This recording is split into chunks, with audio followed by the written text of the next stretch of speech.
चाहे किसी भी स्थिति में।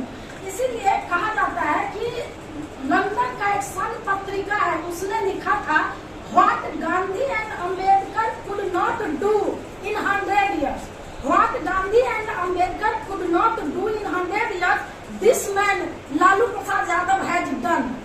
जो अम्बेडकर साहब और गांधी जी ने जो 100 साल में नहीं किया, लालू जी ने कर दिखाया। और साथ ही मैं ये भी कहना चाहूंगी कि अम्बेडकर जी के सपनों के भारत को यदि धरती पे किसी ने लाया है तो वो सिर्फ और सिर्फ लालू प्रसाद यादव है।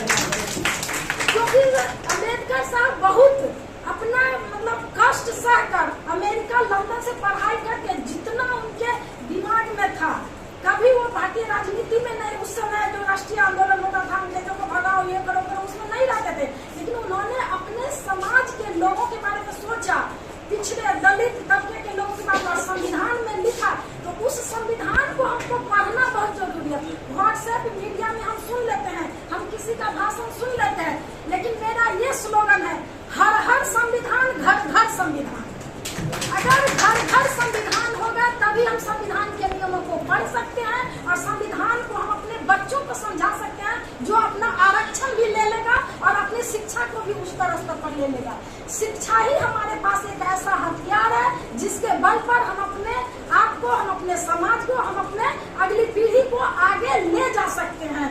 और मुझे ये भी कहना है कि हमारा जो 65% आरक्षण जो माननीय मंत्री जी सबके सहयोग से, तेजस्वी बाबू और नीतीश बाबू के सहयोग से हमको मिला, एक बहुत बड़ा वरदान हमारे लिए था। लेकिन आज के डेट में वो संविधान समझिए ताकर हो रहा है और आरक्षण खत्म कर दिया गया है। तो मैं ये कहना चाहती हूँ कि यदि SC ST के आरक्षण के वर्गीकरण को लेकर जो सुप्रीम कोर्ट का फैसला आया और भारत मतलब उसके लिए 21 अगस्त को भारत बंद हुआ, तो क्या हमारे सभी OBC के लोग कहाँ मतलब क्या सोच रहे हैं, क्या इसके लिए सड़क पे नहीं आ सकते हैं? जो 65% आरक्षण हमारा बचा रहे, तो हमें तो ये रिक्वेस्ट करना है कि किसी भी पार्टी से हो, जो भी हमारे MLA MP साहब हैं, माननीय है, उनके पास एक बहुत अच्छा मौका है अपने संविधान को बचाने का, अपने पूर्वजों के रास्ते पर आगे बढ़ते हुए हम अगली पीढ़ी के लिए हम क्या देकर जाएंगे अगली पीढ़ी को। सस्टेनेबल डेवलपमेंट होता है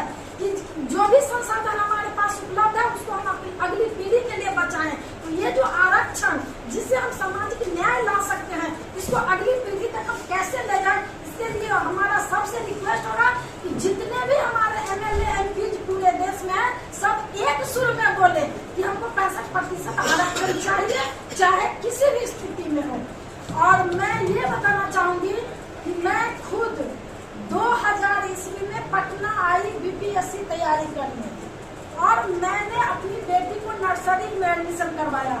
और मेरी 2 साल पहले आप लोग सुने होंगे गूगल गर्ल बिहार संप्रीति यादव, भाग्य से मैं उस संप्रीति यादव की माँ हूँ जिसको लंदन गूगल ने बुलाया 1 करोड़ 10 लाख के पैकेज। आप लोगों ने सुना होगा उस समय। तो यही शिक्षा ही है, कोई हमको तो रिजर्वेशन नहीं मेरे बच्ची को चाहिए, बिना रिजर्वेशन का करिए, लेकिन मैं चाहती हूँ कि मेरे समाज आगे आए, मेरा समाज आगे आए, इसलिए रिजर्वेशन बहुत जरूरी है।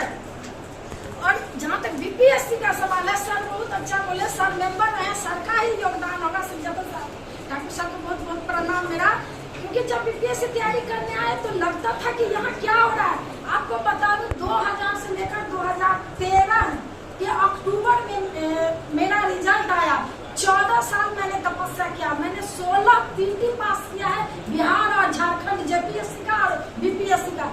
मैं भी चाहती तो शादी और बच्चे और सास ससुर के नाम पर एक्सक्यूज कर सकती थी, जैसे नॉर्मली महिलाओं का होता है, शादी हो गई, बच्चे हो गए, अब क्या करेंगे। लेकिन मैं हिम्मत नहीं हारी, जिसमें मेरे पति यहाँ है श्री रामशंकर यादव जी हैं, इनका बहुत बड़ा सहयोग रहा है। मेरे माता पिता, मेरा भाई बहन, देवर, सारे लोग मुझे सहयोग किए मेरी बच्ची को पालने में। और जब मेरी बच्ची 10th क्लास में चली गई तब मैं BPSC ज्वाइन की। तो यही कहना चाहूंगी कि कोशिश करने वालों की कभी हार नहीं होती, और हम लोग जो ठान लेंगे वो करके दम लेंगे। इसमें सब लोगों का सहयोग जरूरी है, चाहे कोई भी कास्ट क्रीज हो। किसी भी कास्ट क्रीज में मेरिट कम नहीं होता, कलर के आधार पे, कास्ट के आधार पे हम आंक ही नहीं सकते कम, जो पहले होता था। जैसे सब कोई बता रहे थे ना कि अब इतना राजकुमार जी को 96 में, ये मुझे सुनकर आश्चर्य लग रहा है कि 90 के बाद तो लोग इतना अवेयर हो गए हैं, तब लोग बोलता है ठप्पा लगाने के लिए। तो ये तो दुर्भाग्य की बात है हमारे। इसका कारण है कि हम बिखरे हुए हैं और इसीलिए हम पिछड़े हुए हैं। तो हम लोग अगर एक हो जाएंगे तो हम सबसे आगे हो जाएंगे, हम पर कोई शासन नहीं कर सकता है। और इसीलिए कहना चाहती हूँ कि बहुत पहले हम लोगों ने पढ़ा था कि 100 में 70 आदमी जब तलक नासाद है, सच में कहिए क्या भारत आजाद है? तो हमें 70 के आप तो 85% है, और हमें 85% यदि एक मुट्ठी बन जाएंगे तो क्या कोई हरा सकता है? कोई नहीं हमें हरा सकता है। तो हम यही, और साथ में हम लोगों को किसने सिखाया कि रोटी, कपड़ा और मकान? प्रारंभ से कहा जा रहा है हमें अब सिर्फ रोटी, कपड़ा और मकान नहीं चाहिए, हमें चाहिए शिक्षा, सुरक्षा और धन। क्योंकि शिक्षा रहेगा हमारी सुरक्षा रहेगी और हमारे पास धन होगा, हम आगे बढ़ जाएंगे। आपके दिमाग में लोग दे देता है अरे आज शुक्रवार है, आज तो पूरब दिशा में जाना अशुभ होता है, इस सब को भूल जाइए। अगर सूरज चंद्रमा सही समय से अपने हर दिन उगता है तो वही शुभ समय है। मैं महिला हूँ लेकिन मैं कोई पूजा पाठ नहीं करती हूँ। मेरे घर में अम्बेडकर साहब और कलाम साहब की एक फोटो है बस।